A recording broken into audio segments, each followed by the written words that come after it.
Ya. Tapi sekarang rupanya dipotong dulu supaya agak berat itu, saudara. Ya. Nah, itulah rencana Tuhan, saudara. Ya.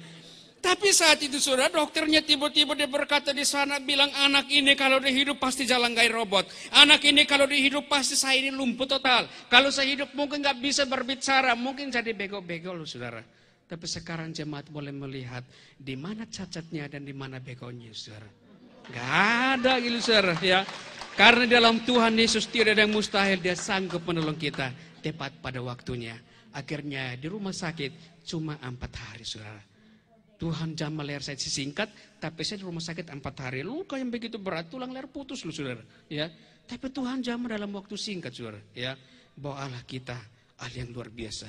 Tapi inti dari kesaksian ini, saudara, bahwa setiap orang yang percaya kepada Yesus jangan takut mengenai kematian itu, saudara. Karena di balik kematian ada kehidupan lagi, ya. Bahwa Tuhan dia berkata bilang, aku pergi ke sana untuk menyediakan tempat tinggal bagi kamu. Di rumah Bapakku banyak tempat tinggal. Lo kenapa harus takut mengenai kematian, saudara? Tapi ketika Tuhan, kalau malam hari ini, kalau Tuhan mau datang panggil kita, persiapkanlah hidup kita masing-masing. Karena sebentar kita ke sana, dia pasti kita akan masuk dalam rumah itu. Rumah yang begitu indah, saudara. Karena kematian itu datang. Tidak ketika mencabut seseorang, hal yang pertama, tidak melihat usia. Hal yang kedua, dia tidak melihat apakah dia kalau orang kaya atau kalau orang miskin, tepat pada waktunya akan mendapat giliran mengenai kematian itu. Malam hari ini dan saudara akan mendapat giliran masing-masing mengenai kematian itu. Tapi Tuhan Yesus berkata, tunggu tanggal mainnya, ya. Ah, itu saudara, ya. Tapi itu nanti pergumulan masing-masing, ya. Entar pulang Tuhan mau panggil silahkan. Tapi sekarang kita lihat ini, saudara, ya. Yang penting sekarang kita berdoa. Benar loh, kematian itu datang mana kita tahu, saudara, ya. Orang minum air putih tiba-tiba mati. Ada orang yang saya kenal di sana, saudara. Itu anaknya pagi-pagi selesai mandi, dia ambil cermin pencet jerawat tiba-tiba mati, nggak sakit, saudara. Gara-gara pencet jerawat mati, saudara, ya. Tidak seorang pun tahu mengenai hari kematian itu, saudara. Tapi ketika kita mencari kerajaan Allah itu, maka Tuhan akan merancangkan damai sejahtera dalam hidup kita. Coba kita melihat ini. Ada liputan, ya. Ini liputan dari STV, ya. Mungkin lampunya lampunya dimatiin.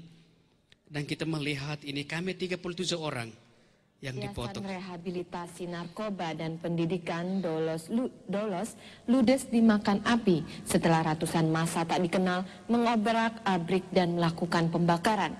Dari kejadian ini, seorang siswa di asrama tersebut tewas, sementara lebih dari 4 orang mengalami luka-luka.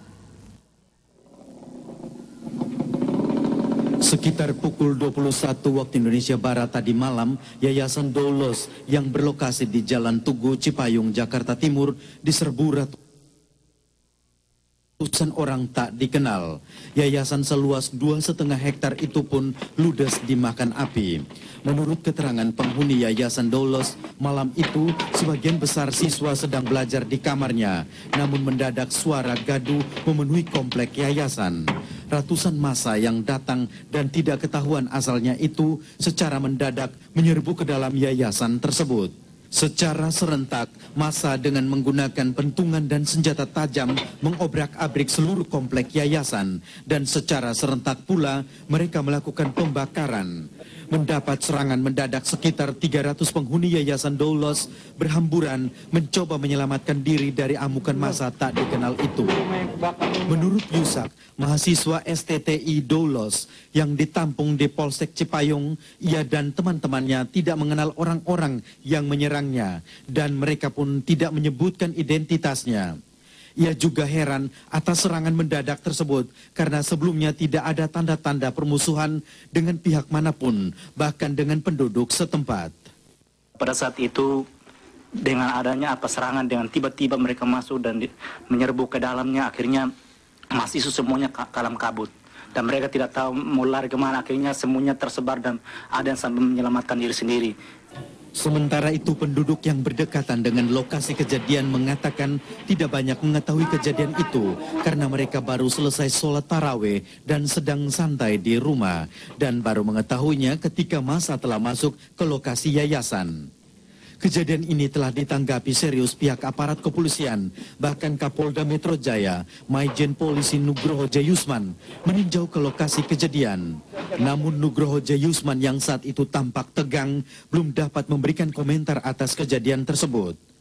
Dari kejadian ini, selain seluruh bangunan ludes dibakar api, seorang siswa yang diduga bernama Rasiman asal Bantul, Yogyakarta, kedapatan tewas akibat luka di lehernya. Seorang mahasiswa lain ditemukan di semak-semak dalam kondisi sekarat dengan luka di bagian leher pula. Sementara 3 orang yang mengalami luka-luka dirawat di Rumah Sakit Haji Pondok Gede. Hingga berita ini diturunkan, sejumlah aparat keamanan diterjunkan untuk mengamankan wilayah tersebut dari kemungkinan timbulnya kerusuhan susulan. Demikian Edi Priyono dan juru kamera Irfan Effendi melaporkan. Ini teman-teman kami, saudara, yang saat itu kami disiksa.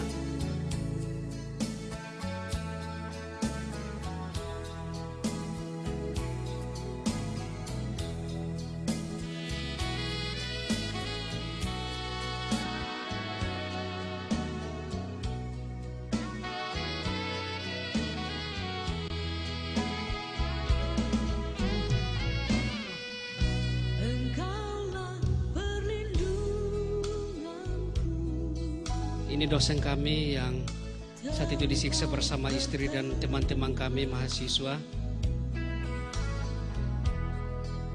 Dari serangan musuh di dalam bahaya, kau batu karangku teguh. Engkaulah persembunyianku.